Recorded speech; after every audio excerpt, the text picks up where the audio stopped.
थुंग थुंग एक गरीब किसान था। वह दिन भर खेत में मेहनत करता, पर शाम होते ही उसकी सारी थकान अपनी बीवी सुशीला और बेटे चिंटू का चेहरा देखकर दूर हो जाती थी। गांव के सभी बच्चे शाम को मैदान में खेलते थे, पर चिंटू घर के आंगन में अकेला बैठा रहता था, क्योंकि चिंटू जन्म से ही अंधा था। उसने कभी यह दुनिया नहीं देखी थी, पर उसे कभी इस बात का दुख या कमी महसूस नहीं हुई, क्योंकि उसका बाप थुंग थुंग उसे जान से ज्यादा प्यार करता था। थुंग थुंग हर शाम चिंटू को कंधे पर बिठाकर पूरा गांव घुमाता और कहता, तू फिक्र मत कर बेटा, जब तक जिंदा हूँ मैं ही तेरी आंखें हूँ। लेकिन एक दिन गांव में एक जानलेवा बीमारी फैल गई और थुंग थुंग उसकी चपेट में आ गया और उसकी मौत हो गई। लेकिन उसके बेटे को कुछ पता नहीं था, पर उसकी बीवी बुरी तरह टूट चुकी थी, क्योंकि उसे पता था अगर इस अंधे बच्चे को पता चला कि उसके बाप नहीं है तो वह यह दर्द कभी सह नहीं पाएगा। लेकिन एक दिन बेटे ने पूछा, माँ पापा कहाँ है? सुनते ही सुशीला रोते हुए बोली, बेटा तेरे पापा शहर गए हैं तेरी आँखों का इलाज लाने के लिए। लेकिन सुनते ही चिंटू मुस्कुराकर बोला,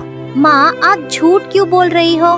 पापा तो अभी भी मेरे पास बैठे हैं, उन्होंने मेरा हाथ पकड़ा हुआ है। सुनते ही सुशीला की रूह कांप गई, पर उसे कुछ समझ नहीं आया। और उस दिन के बाद गांव वाले जब भी वहां से गुजरते तो देखते कि अंधा चिंटू अपने आप कुछ बड़बड़ा रहा है और हवा में हाथ ऊपर उठा रहा है, जैसे कोई उसे कंधे पर बिठाना चाहता हो। देखते ही सब सोचते शायद बाप के लिए बच्चा पागल हो गया है। देखते ही देखते महीने बीत गए। एक दिन सुशीला खेत जोत रही थी और चिंटू घर में अकेला बैठा हुआ था। शाम भी हो चुकी थी, तभी आसमान में बहुत तेज बिजली चमक रही थी। पूरा गांव बिल्कुल खामोश था, क्योंकि बिजली इतनी ज्यादा चमक रही थी कि कोई बाहर नहीं था। लेकिन तभी एक तेज बिजली सीधा थुंग थुंग के घर पर गिरी और पूरे घर में आग लग गई। अंदर बैठे अंधे चिंटू को बिल्कुल पता नहीं था कि क्या हो रहा है। तभी सुशीला खेत से घर पहुंची, लेकिन पहुंचते ही वह चीखती रह गई, मेरा बच्चा अंदर है, कोई उसे बचाओ। पर आसपास बचाने वाला कोई नहीं था। सुशीला रोते हुए वहीं जमीन पर गिर गई कि आज उसने अपना बच्चा भी खो दिया। लेकिन तभी वहां एक अजीब सा सन्नाटा छा गया और जलते हुए दरवाजे से थुंग थुंग कंधे पर चिंटू को बिठाकर बाहर आया। देखते ही सुशीला की आंखें फटी की फटी रह गईं, पर चिंटू के चेहरे पर एक बड़ी सी मुस्कान थी। तभी थुंग थुंग ने बेटे को कंधे से उतारा और सुशीला की तरफ देखकर एक आखिरी बार मुस्कुराया। फिर उसने अपने हाथ चिंटू की दोनों आंखों पर रखे और बोला,